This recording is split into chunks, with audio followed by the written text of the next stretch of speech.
Our Little Roses began in a small 3-bedroom rented house in 1988. At that time, I had no idea where this ministry would be today. I didn't even have any idea if it would be successful. When I reflect on those early years from 1988 through 1990, God's hand was undoubtedly leading Our Little Roses.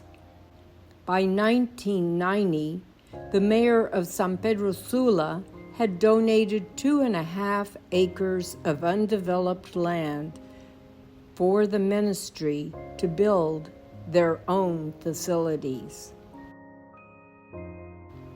Today, seeing the aerial view of our property, I am reminded of the countless people who were part of the development of the infrastructure we have today. When you look at the timeline from 1988 through 2022, it is obvious that during 1998 and 1999, that was our greatest period of development. Finishing construction on our first building was difficult. Honduran currency was devaluated, and finishing the construction was difficult. It took countless trips and hours meeting with churches, with individuals in the U.S. to help raise the funds necessary to complete the project.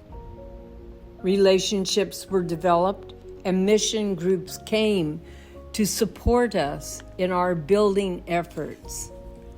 Some of those original groups are still coming today. The presiding bishop, Ed Browning of the Episcopal Church, came to break ground on the second building. Right after finishing the second floor, that consisted only of administration, an apartment, and our bed and breakfast, Honduras was hit by one of the most devastating Category 5 hurricanes of the century, Hurricane Mitch. It turned out that Mitch actually became a blessing for Our Little Roses. Before Mitch, we did not have paved streets. There was no chaplain's house, transition apartments, Ginger Bice house, or a basketball court, or a medical and dental clinic. Everywhere you go on our properties, there are plaques honoring organizations, loved ones, and people who have been honored for their generosity.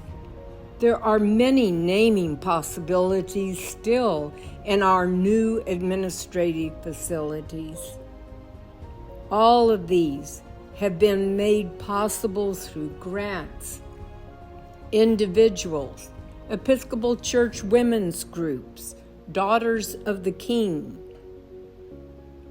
and all for the glory of God.